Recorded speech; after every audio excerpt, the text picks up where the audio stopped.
you were the cutest kids then. When we first went up there, there were long, hollowed-out logs for boats made by the Indians. You used a pole, and we spent many happy times in them going up the sloughs in the meadows. Sometimes we would get stuck. We used to help the men take the cattle up to Toby Creek Meadows, 1st of July, and bring them down before school started. In September, it was a 2-day trip, and how we loved it. The men cut the hay before they came and put it in big open sheds for the winter. The Folkards had a place up behind the flats, too. They grew wonderful vegetables there. There were 2 brothers of Folkards. They were married to a mother and daughter. The daughter's husband and the mother lived together and brought up the 2 boys. The mother had left him, I think, before Grandma's husband died. That was Grandma O'Byrne's eventually. Her mother came back and took the boys to Nanton with her, and Grandma came and kept house for us, Grandma O'Byrne's, from 1912 to about 1923, I think. I'm not just sure when she left us and went to Lardo to live, where she married a Mr. O'Byrne after her son-in-law died. He died, and we called her Grandma O'Byrne's. I expect it is much too late, but I thought you would be interested anyway. Dad was manager of Argenta mines in the early 1900s. He bought it from George Crawford, who went east and died inside of a year. And Dad kept cattle and pack horses. He pastured people's horses, too. The rest is her drawings of the place, which are... Winnie, you should state that Elva Kettlewell was Hanna, and that the Begmans used to travel up and down Hanna's road to the dock all the time. That was Hanna's road that we always traveled, because Kettlewell doesn't mean it. Hanna is the name. That's of right. Argenta. Yes. Well, that's going on the tape now anyway, isn't it? Yes, just to make a mention of it. Yes. Elva was the oldest of the girls in the Hanna family. Well, that describes an Argenta much different from that of today, and even in many ways from that in which you grew up. Many of those things. Oh yes, the pack trains were not running anymore over to the Windermere when I grew up, although there were parties occasionally came over there, but nothing on a regular basis. And then your own father packed with H.D. Dawson. Well, that was, yes, but that was for survey crews. Yes. Surveys, yes, because old Mr. Dawson was telling me about your dad. Well, he packed up Toby Creek, and I have many pictures of their trips up Toby Creek. Imagine. The people that she mentions, Carton and Roberts, do you remember them? I remember them because of hearing my parents talk about them. Roberts was the man that my mother took the post office, took over the post office from. And the reason we remember Joe Carton is because she mentions the ox that Joe Carton had. And my father borrowed the ox to plow our first garden. There's the ox. What did they call him? Barney. Because Dad has oxen. I have pictures of the oxen hauling the lumber from the dock that was bought in Castle, from the dock. Well, it could have been, probably was Barney. He was the only big ox in the area. Oh, everybody borrowed It Barney. was an ox. Yes, well, it would have been Barney. That's my middle sister sitting on his back. Really? Oh, my goodness. Well, which of the 3 is your father? He's holding Nora onto the horse. Oh, because I couldn't back. see, you know. Of course, it's sort of his back is sort of turned. Oh. And who are the other 2 people? One is... Oh, it's on the back. One is Dennis Prust, who was the owner of the... well, actually, it's Glenn Seamark's place now. Yeah, that's the turn there. That used to be... Now, possibly the other one would be... Well, one would be Joe Carton himself. It was his ox. Oh. But I don't know which is which in the picture. No, they're dressed alike. Look at the, is that ammunition belt? Probably. Don't those look like ammunition belts? Yes. Not about 1913. Mm-hmm. One of the men is Dennis Prest. They had passed on or gone away. Well, Joe Carton went to war in 1914 and didn't come back. He was killed overseas. Dennis Prest did come back after the war. He was there quite a while after. I remember him as I grew up. He lived up there. Was he a miner? I don't know what he did, tell you the truth. I really don't know what I he did. used to hear the name Prest and Harry Roberts. Mother often spoke of him. A man named Lindsay, I believe it was, subdivided property and called it Argenta Gardens, and that's where... Yeah, I have the blueprint of the Argenta Gardens. I've seen that. That's where Harry Roberts lived, wasn't it?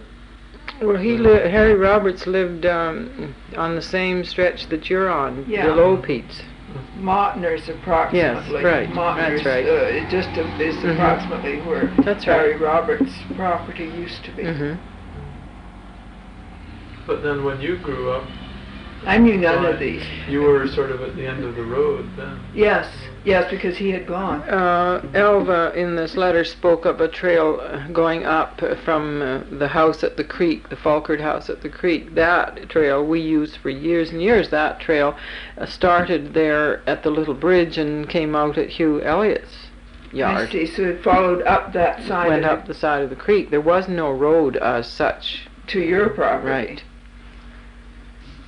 So did you go by boat mainly then in the early times, or did you go up that There part was- and then down the creek? There was a road went along from where the little lower Argenta orchard? school sat that Yeah. followed the beach The lower along orchard. and up through the orchard. I can remember Yes. going on the Coleman Yes. orchard. But that would occasionally get washed out Mhm. by high water, and then once the upper road was built, all the It fell debris into was this. dumped over the bank and down onto it at the bottom. So I it can was, had to recall be that abandoned. the lower Coleman orchard that Mhm. it went down then Mhm. towards the school. So our land went right to the school corner post. We had that stretch of land went all the way down to the school. Really? Yes. You should show them that picture of the Argenta and the International. It's such a good one. Oh, wow. Isn't that good?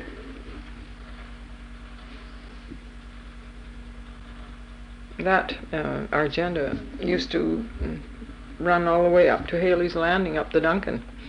Who That- painted this? It was a picture that Bert Herridge got from the archives.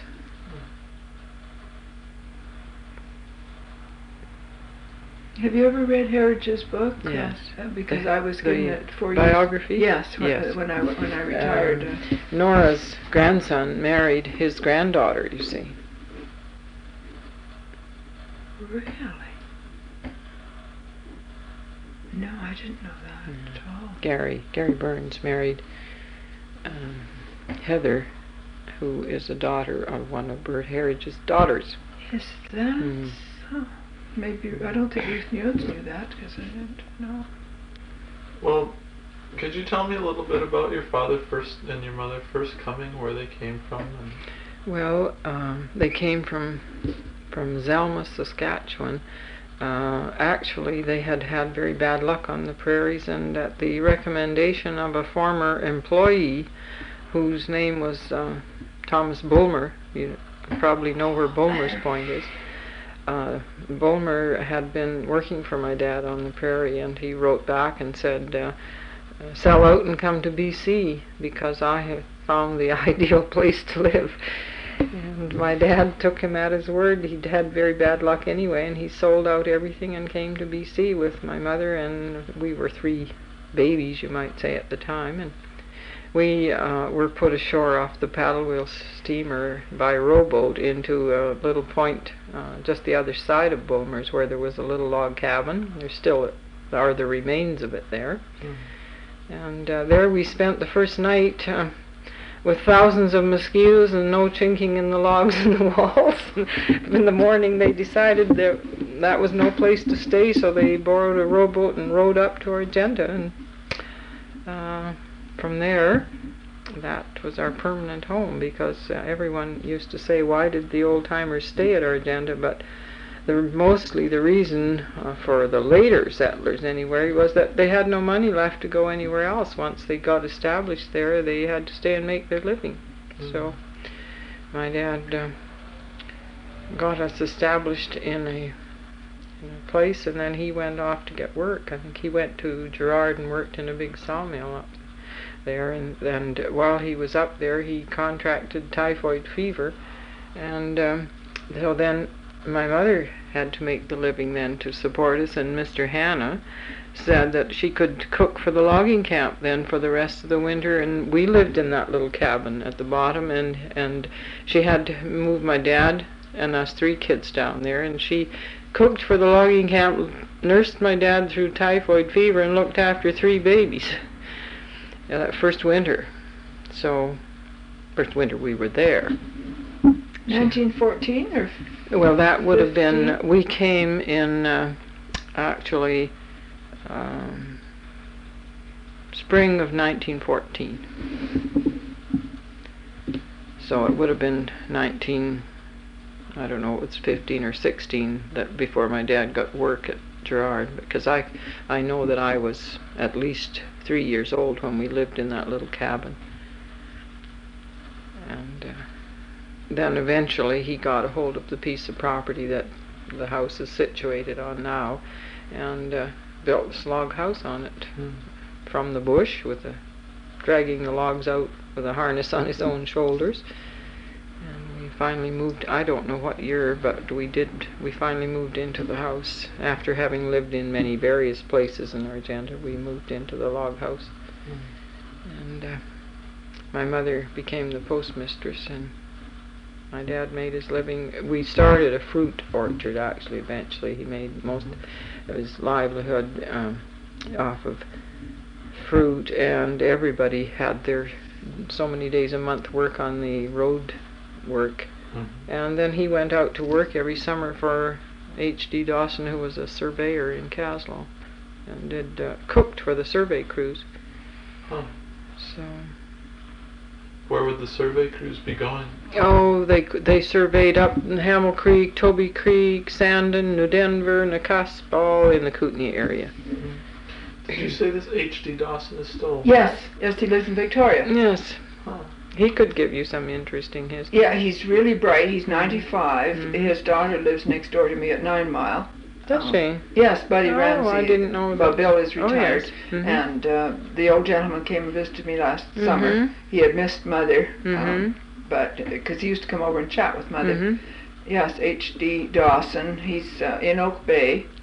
I saw him in Victoria. And he goes to church regularly. Buddy should be there right now because she went up north when the new grandchild was being born at Watson Lake, so she should be in Victoria right now. So it's H.D. Dawson. He's in the phone book anyway. Yes, I can't tell you just the address, but he's in the Oak Bay district. So your dad was away then a lot? Oh, in the summers, yes. That was a picture of the first Argenta school with Jack Folkard. I don't have that one with Jack Folkard. You said there were 13 girls in the first grade. Yeah, they're not all in that picture, but the school opened in Argenta with 13 girls, all in grade 1. No other classes. Because my dad was instrumental in getting the school built, and my oldest sister was 9 when the school opened, and so were some of the Soswicks and Galluses, and they ranged in age from 9 down to 6, and I was 6. There were only 3 of us who were 6. All the rest were 8 and 9 years old. And they were big girls.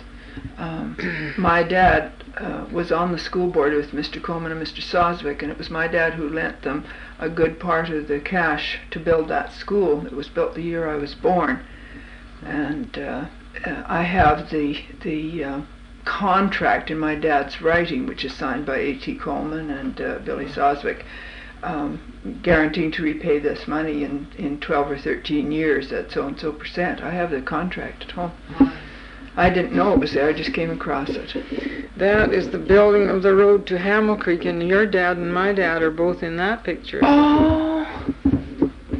They were both small men. You know, they were small, your dad was even shorter. Yes. Daddy was small, but your dad. Well, now, could you tell me The when you opposite say the boys' road- road or something? That stretch of road would be somewhere about opposite the boys. Opposite the Yes. boys' entry there, Yes. through the rock cut, and just Yes. a little further before it starts to bend up. Because I can remember it when we went with the horse and buggy to go fishing all the time and picking huckleberries. Now, was this the road that was built to when the bridge was washed out below? They No. built a road up? The washout was later. So where was this road in relation to the old railway bed and the old Hamel Creek Bridge? Oh, well, that one led directly to the original Hamel Creek Bridge. This is through that narrow rock cut just before you get to Boyd's left-hand turnoff. It's there.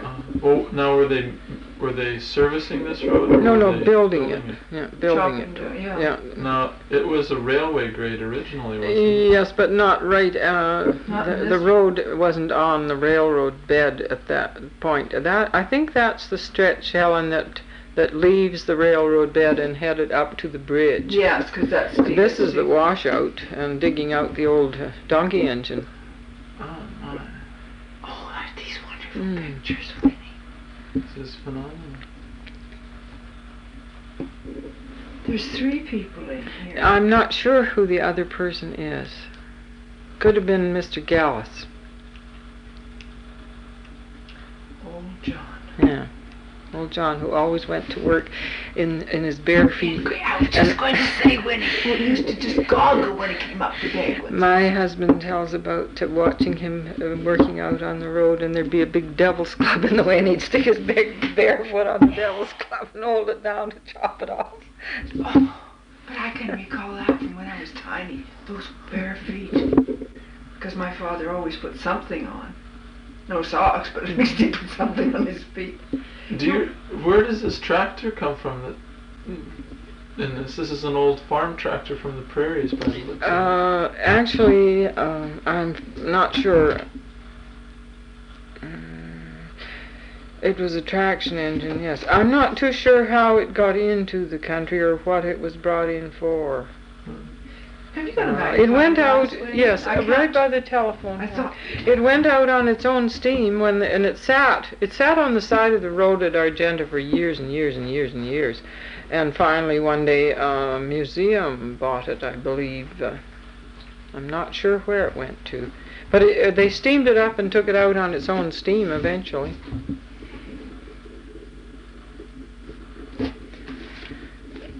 This is not very old, but that's not a very good picture either. That was a load of cordwood being taken out, and they had a log chute from the mountain down that they loaded the barge and got the cordwood on. Eventually the barge sunk. They never did get it out complete with cordwood. I can't recognize your father or my father there. There's no way I can tell which is whom. I might tell by That's a that. good sign. And then that one is just backing out of the Argenta wharf, that black and white one. Well, tell me, in this photograph, why is the dock all strung up with great banners? Oh, that's pilings. But aren't there, there's some kind of ribbon and there are flags? Oh, out it and could have been 24th of May or a celebration. I have no idea why they are there, because this is not too old a picture. But you see the bunting there on Yes, I do.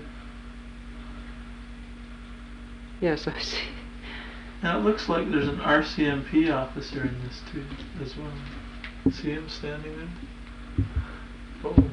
Oh, it could have been taken as the last run of the Moye when it was You going mean that's off. back in is that recent? Oh, these could be.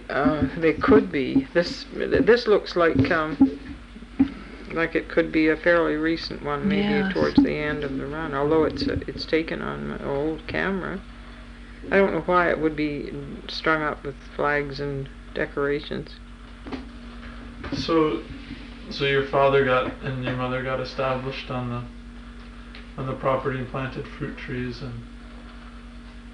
And you were all growing up and going to school? Yes, we all, as I say, we all started school on the same day. Went all through our first 8 grades in the same grade. As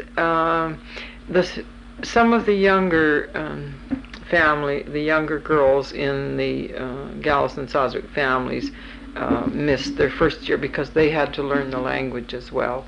And so the second year there was a grade 2 class. I mean a grade 1 and a grade 2 class. And then each year another class was added to the school till it reached the 8th grade. And Jack Folkard taught there. He opened the school. Actually, it was that my dad persuaded him to write away for a permit to teach. He had come there for his health after the war. And he got a permit to teach, and he found he liked school teaching very much. So he got his sister-in-law to come and take the school the next year, Mrs. Campbell, and he went away to normal school. Took his training proper then. And then he came back again, so we had him in the 3rd grade again. And from then, the following year, he went back to Alberta to teach in Nanton. Then we were having girls all the time straight out of normal school. Well, we had Mr. Keogh for 3 years. Unfortunately, he wasn't very popular. Where did these people stay when they came to? Mostly boarded at my folks' place. The Folkards, of course, he was a married man. He had his own little cottage. Mm-hmm. But in later years, nearly all of the school teachers boarded at my folks' place. Oh, it was a very small house. Oh, yes. They give up a bedroom to the school teacher? Yes. Usually they, I was trying to think just exactly. Yes, we had a little bedroom upstairs that was always the teacher's bedroom. And your husband, Jack, boarded with my parents. In 33 to 34, he lived He had the little back bedroom. Through their bedroom to the tiny one at the end. That's right. See, now, you had three children, and your mother and your father and the teacher. Mm-hmm, mm-hmm. So that was quite a household. There wasn't the addition on the house then. It was just 2 rooms downstairs and 2 rooms upstairs. Mm. And then my dad got interested in starting parties. There was nothing being done for fun in the Lardo Valley, and he had this little wind-up portable gramophone, and he organized every second week there would be surprise parties at people's houses, and we would carry the gramophone and all the records and go every second week to somebody's house for a surprise party. And he taught everyone to dance because he was he was a good dancer. A great dancer. He taught everybody in Argenta to dance. Mrs. Coleman didn't dance, but he taught my mother, and they were a good pair. Mm-hmm. Both very short, and he taught everyone. Dancer. And then when it came our turn to have the surprise party at our house, always the kitchen stove and the stovepipes came down and were thrown out to make the kitchen bigger for the dance. So we got our stovepipes cleaned regularly every 2 weeks. But it was great fun. Everybody had a wonderful time until the schoolhouse was built. Then finally the dances were held in the schoolhouse. Would people from Lardo come across? Oh yes, Johnson's Landing, Lardo, the whole valley. In fact, one time there was a dance that people came from Trout Lake, and it took them, I think it was 4 days to attend the dance. They had to travel all the way down from Trout Lake and get down the 30 miles from Girard to Lardo. That took them a couple of days, and then dance all night and rest up the next day, start back home the next day. A dance was a lengthy affair. But we walked. My dad walked to dances up until the day he died, I guess. He walked from Argenta to Johnson's Landing, from Argenta to Lardo. Doesn't matter where the dances were. He'd walk, dance all night, and walk home again. Jack Folkard doesn't change, isn't that fabulous? Mm-hmm. Have you had a chance to talk with him? Not on tape. He wouldn't do it, which is a shame. Oh, because he's so good. What? Did you play a lot with all these? Were all your playmates during the time you were growing up? Oh yes. And they didn't understand English at first? Oh, the first year only, and only probably part of a year. Children catch on very quickly. And then Mrs. Soswick was very hard of hearing, and she didn't learn the language either, nor Mrs. Gallus. not really, not The man ever really.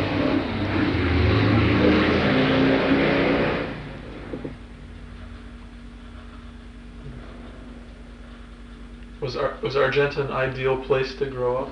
Oh, I would think so. It was one thing. I believe someone mentioned that there never was a depression in Argenta. We didn't know there was a depression. Life went on exactly the same as it had before. You didn't have money before, so there was no such thing as a depression. Everyone had plenty of food.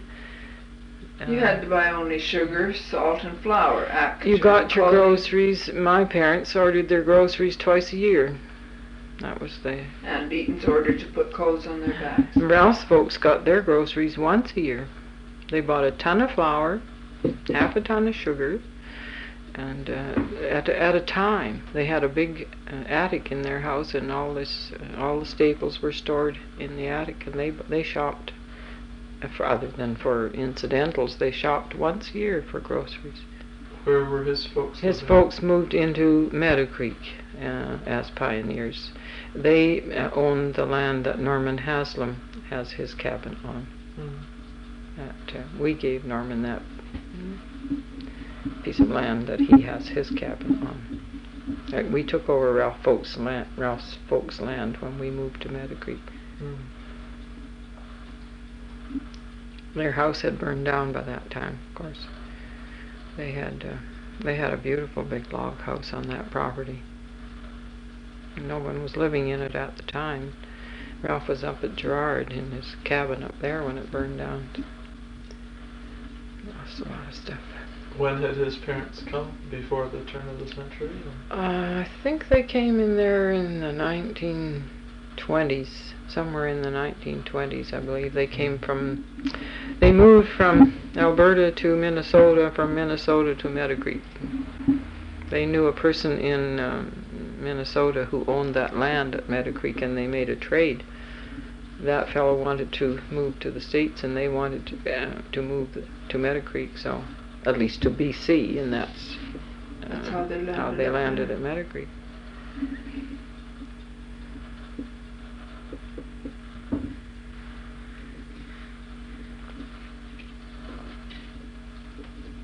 Did you ride the sternwheelers often? Oh, that was, I took all my high school in Nelson, and that was our only transportation, was through the paddle wheelers. We got on in Nelson and took a berth for the night and traveled up the lake and got off next day. That was quite an adventure to... And you stayed with Mrs. Kettlewell. Oh, yes. That? Very often. I did in between when I needed a home. I worked for my board in Nelson and worked for people and earned my way through school. But if I was ever out of a job or a home, the Hannas were always... All our neighbours were very, very good neighbours. I find it rather hard to give a description. I don't really know what I would say about it, other than that we all grew up as children together, and the children all learned the language, and they were not people who went out to visit very much. If you went to their house, you were most welcome, but they very rarely went out visiting themselves. Why was that? I don't know. They visited, the two Austrian families visited each other. They lived close together, as you know, where the houses are, and I don't know really why. The women particularly got to know where if the men had to go to town shopping out to Caslow or wherever. Very rarely the women ever left the home to go anywhere. So there was a third family, wasn't there, that lived where Pollards lived now? Yes, Mr. Soswick's brother lived up there, and that's what made the extra children for the school at the beginning. I never knew that. Mm-hmm. I have heard very little about them. Do they live there for a very short time? They were not there too long. Actually, I'm They may even have come just to have enough children to open the school for that first year. They didn't stay in Argenta very long anyway. I don't think they were there the second year. Old Matt. Was that Matt? That was Matt Valish, yes. The property belonged to Matt Valish. Never heard that name, but Old Matt just came into my head. That was the name of the man who lived on that property. That is Pollard's. Valish? Matt Valish. I don't know where he came from. I mean, did he have a home? He had a homestead there on that. Well, that was the place the Pollards now live. Huh. It was always known as 8 acres. Oh, 8 acres, or Old Matt's. That came into my head.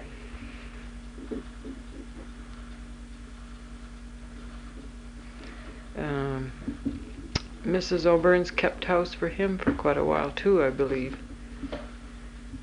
I didn't quite follow all the... No, you wouldn't, because of not knowing the ins and outs of this grandma business. But when she refers to grandma, that was Grandma O'Byrne's, who was actually Jack Folkard's grandmother. Oh, for heaven's sakes. There were 2 Folkard brothers. Yes. One of them was Jack's father, and he died in an accident, or from pneumonia from work-related problem in Caslow. And the other one, the other brother, which was Jack's uncle, I don't know what happened to him. I'm not really positive of that either, but obviously the grandmother brought them up. But these 2 brothers, Jack's father and Jack's brother, are the ones that married Yes. a sister and her mother, or a woman and her mother. Is that right? That's right. Well, that would take some. Well, obviously something happened. So your aunt would be your grandmother.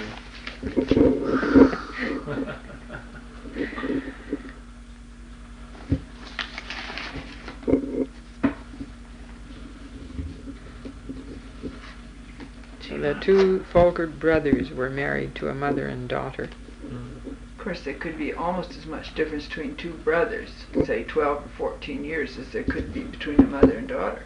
Right. She does go on to say here that the daughter's husband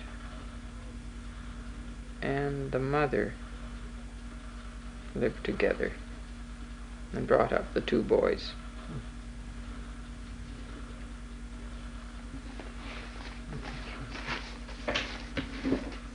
Andre would love to see that picture of a donkey engine. Well, I can get a copy off of it. He would love it because he loved that kind of thing, remember? Didn't Ralph buy the old McLaughlin Buick Touring and make a sewing machine out of it? No, we bought that car from your mom and Yeah. Dad. We used it for our not to make anything out of it. We used it for our transportation for many years. The top. Let's see, what happened to the top? The top. I think my brothers had already amputated taken it off, and we drove that old McLaughlin Buick. It was beautiful for going through deep snow. When we lived up at 15 Mile, it had the little narrow tires, and we could go through snow when no one else could. Was we the would never get stuck. 1922 model. We had a Hudson Bay gray blanket that we used for a cab. We draped it over a framework, and that thing never leaked. We never got wet in that thing with just a gray blanket over it all winter. Was this the first car in Argenta? It was. Your It was mom's the was the only- first car in yeah, Argenta. Yes, the Barnett brothers taught her Venture. to drive. And we... Actually, most of her driving she learned from a book of rules.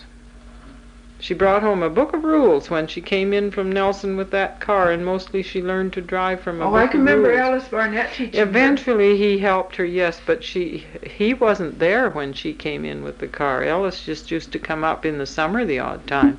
He didn't ever live in Argenta. Who were the Barnett brothers? in the The Barnetts Argenta Hotel owned where the- the Stevensons They got bought the Argenta Hotel and lived there They for were quite Americans. a few years. Before the cars?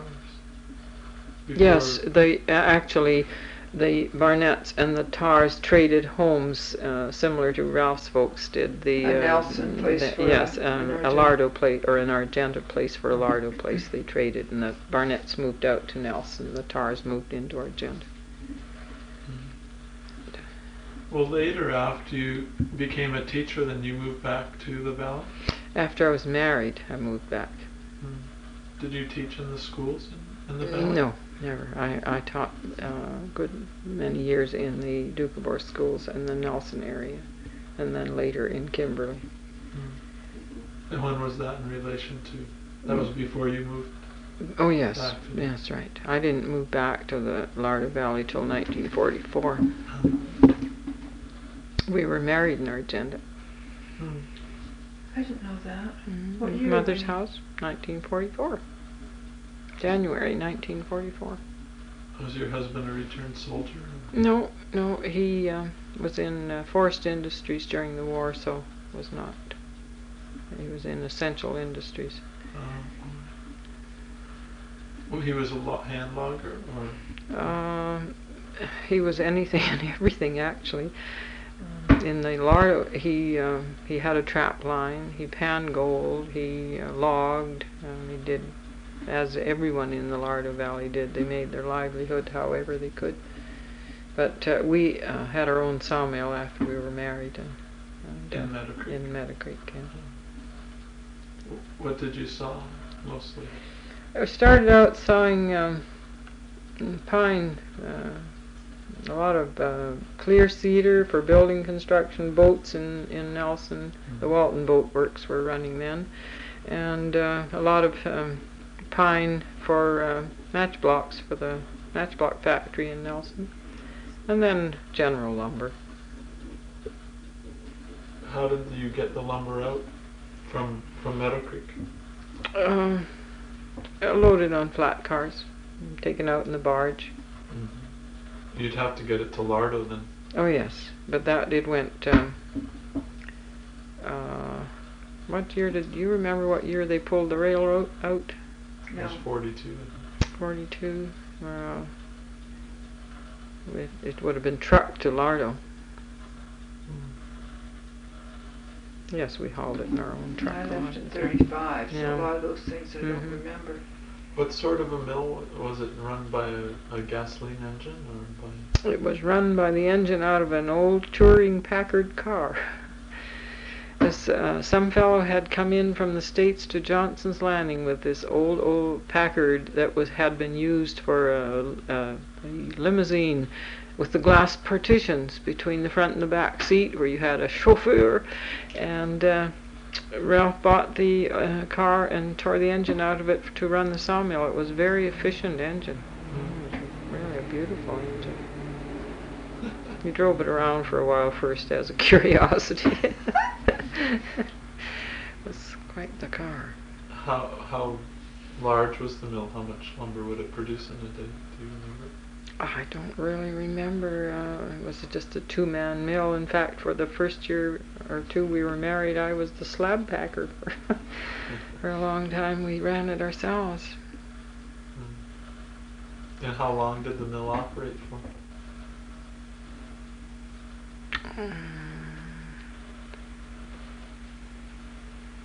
I would say probably 4 or 5 years before it became impractical, because big logging companies like Kootenai Forest Products put the stumpage rates up so high that a small individual couldn't operate anymore. So I gave it up. Were you logging mostly on private land, or would you get timber limits? We weren't doing the logging end of it at Meadow Creek. We were just doing the cutting. So you would buy logs? Yeah, that's right. People would bring in loads and we did the cutting. Was that were people clearing land at the time? Is that how you? No, it was hauled from limits, from logging limits. It wasn't from land clearing. I heard very few descriptions of Meadow Creek at that time. There was no dam. Was there a store there? No. There was no large school like there is now. It must have been a very different place. Oh, very much different. It was strictly just a little community. It had nothing more than a few settlers. Of course, at one time it was one of the railroad stops, a little station, and nothing else very much there. There was a school there. There used to be a school there used 6 months of the year. Cooper Creek would be open 6 months or 5 months, and Meadow Creek open 5 months, and they rotated so that the children from Meadow Creek didn't have to walk the 4 miles to Cooper Creek all year round, and vice versa. The Cooper Creek children walked up to Meadow Creek 5 months of the year, and Meadow Creek children walked down 5 months of the year. But it was more of a farming community. It was more open, flat land there than. Were there beef cattle being raised? There were cattle, and I believe the Marstons grow turnips commercially on their place, and some logging, of course. Mm-hmm. Mining. Argenta, of course, was mining community in its early days. That's silver lead mines.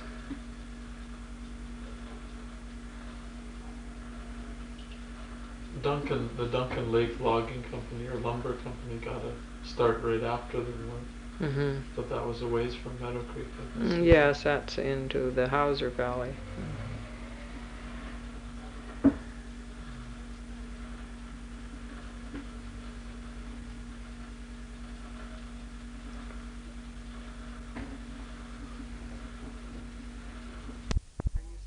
In always at about any time after midnight, 1, 2 o'clock in the morning, something like that. And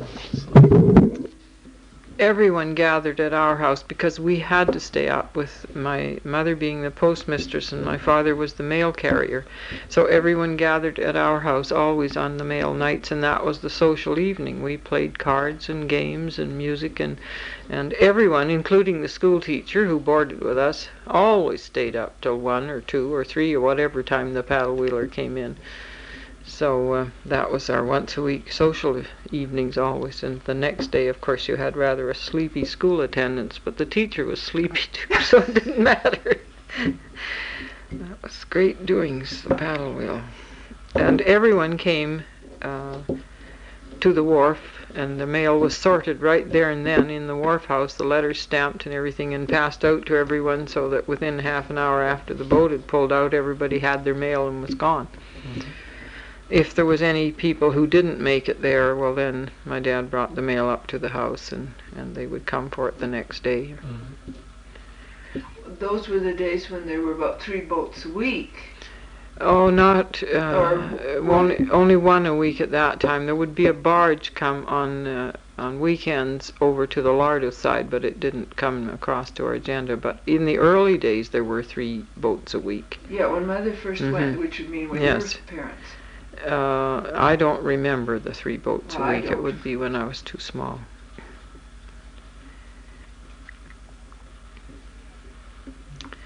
That weekly paddle wheel service was very restricting. If in case of sickness and accidents, usually the lake was so rough you couldn't get anyone to go across. I remember when I was about 11, I had this accident and chopped my thumb off, all except the cord. I missed the cord, but I chopped right through the bone, and I had to get out to a doctor. And of course, the usual, it was the day of the barge to Lardo, but no boat to Argenta, and no one would cross the lake. It was too rough. You couldn't get anyone to take a launch out on it. I think I started out in the Soswick's boat, and they had to come back, couldn't make it.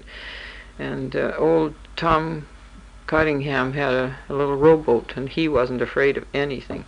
So he offered to take me over in the rowboat. And I remember that because at times we were completely out of sight between waves. You couldn't see one side or the other. You were buried in a trough. But we got over to Lardo all right, and but it was around midnight before I got out to a doctor, and I had done it about 10 or 11 in the morning somewhen. That was always the time that you really felt bound with no way to get in and out when anything happened. But he did a beautiful job of setting it, the doctor did. I've never had any problem with it.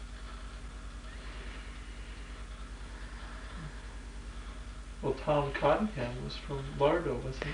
But he lived, as the letter said, he lived a lot of his time in Argenta too. He worked for Mr. Hanna at times. He was as often on the Argenta side as the Lardo side. He ended up living in Lardo.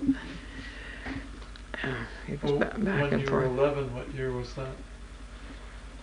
Well, I was born in 1912. So it was 1923. 23.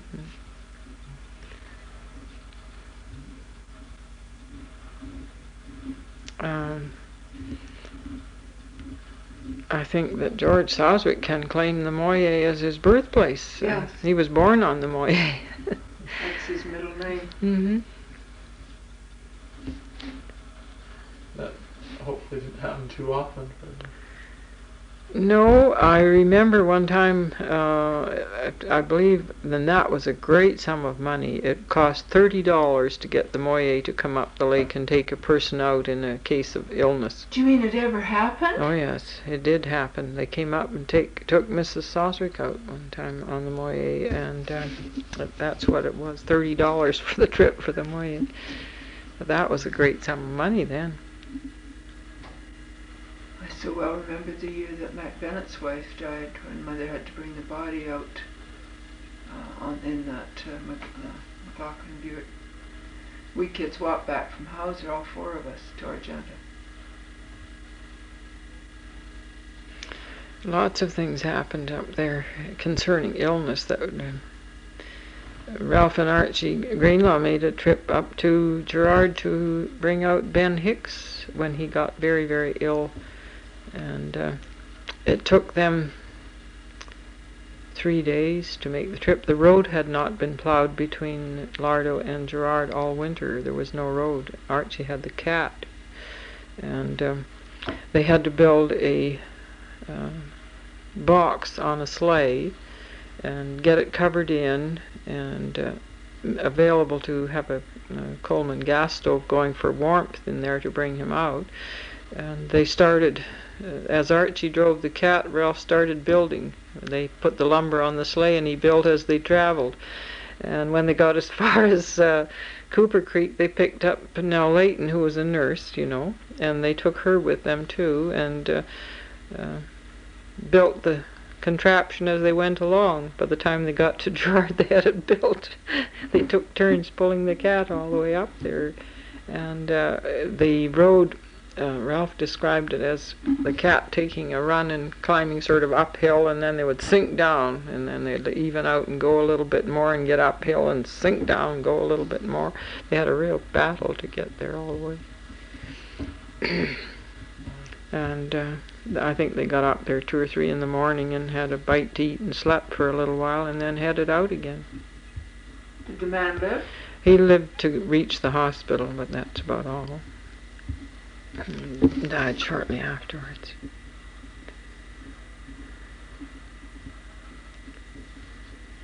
Did the tearing up of the rail line hurt communications and travel in the valley? Did it make it much more difficult? Oh, actually made it a lot easier.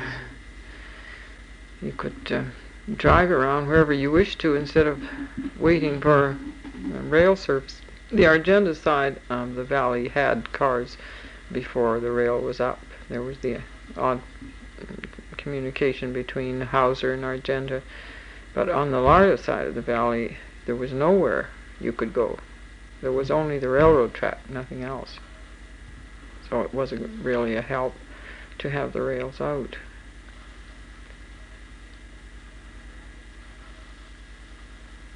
And then, of course, the road out to Caslow changed the face of the country totally. Yes, when the friends first came up, they all had to come by boat. Mm-hmm. And then it wasn't too long after, so that made things a lot easier. Do you remember the Quakers coming into Argenta? Oh, yeah. Sure. I had a letter from Hellen, I think Hellen and John, the other day that I got really, I don't know if this should go on the tape or not. I was really pleased with the remark they made, because they offered it sort of as a tribute to Ralph, and said that when they had first come into the valley, they wished to ask for some information, and someone said to them, well, you better ask Ralph Carson, because he's the only man in the valley that everybody's talking to.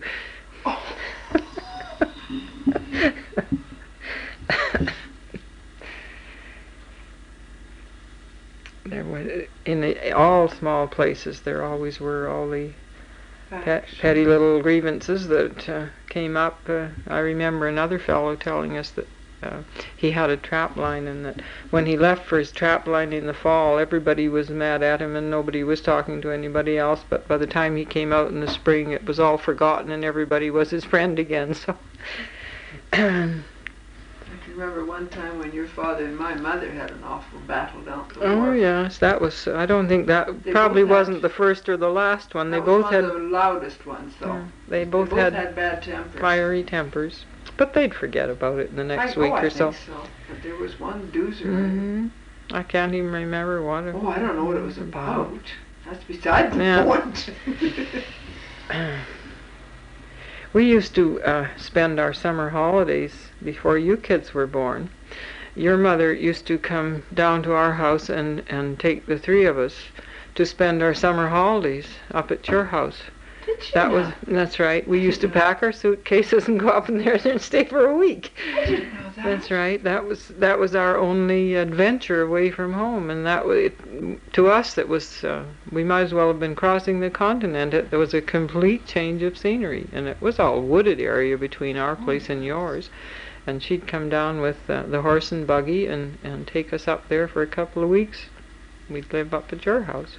And then it was your oldest sister who looked after the boys when we went to That's right. Switzerland. Hmm. She couldn't have been very old then. No, I figured that, see, I was 7, so add a dozen to, well, 8 or 9. She would be 16. I don't think she was that old. She was out in Nelson before she was 16. I Well, don't think so she she was was between 14 to somewhere 15. maybe 14 or 15. Looking Yes. for 5 months.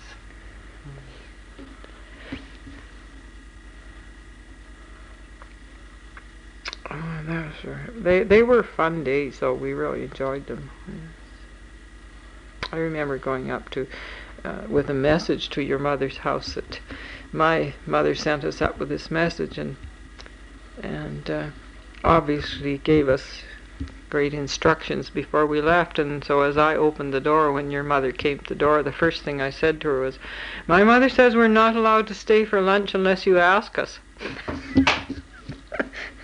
So I guess the obvious thing was that your mother had to ask us for lunch. She would take pity on any children who walked all the way up from Coleman's place. That was quite a trip. Distances don't seem so great anymore. And there was the haying too, I think your dad. I think the bush made it seem so far and so remote. It was interesting when I was reading some records about the Great Northern Railway. There were two different things that were interesting. One was that in the 20s they sent a representative to Argenta, a representative of the Great Northern, to check out just why they owned half the town site of Argenta, all in city blocks. And I don't suppose you remember somebody from the Great Northern showing up when you were about 12 or 14 and perusing the town. And Not really. they talked to your father. They offered your father half the town site of Argenta, and he said he wouldn't take it for 50 cents because he didn't want it, which of course it was half cliff, half hillside. But the town site is laid out in a very poor place, really. Right. But I thought that was quite interesting. And your father, of course, did have part of the town site, just that top portion, but That's where the little cemetery is it not? No, it's where Margolin has her house.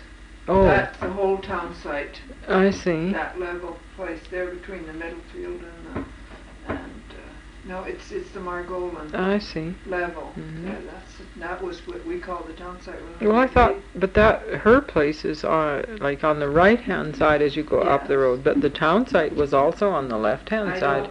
it went all the way from there down to the water. Yes. I didn't know that. Oh, yes. I have to Even look at our it close. present house is on a properly named street according to the on map. the named street, yes.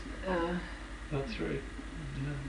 But it was interesting that your dad had turned down this offer to buy the town site of the remainder, and then in about 1935 or 34, all that property was bought by a man named Robertson, who was a real estate agent in Nelson, and he lost it for taxes later. And I never quite understood why this real estate agent from Nelson was interested in buying up the rest of the property in Argenta. Those were two things that were quite... Could have been speculation because the mining was up and down, and maybe there was a better prospect of developing a mine or something. There were a lot of people who came up and invested money in the mines. There were some even from Butte, Montana, that came in and put a lot of money into that Meadow Creek mine. But it would always cost too much to think about taking the ore out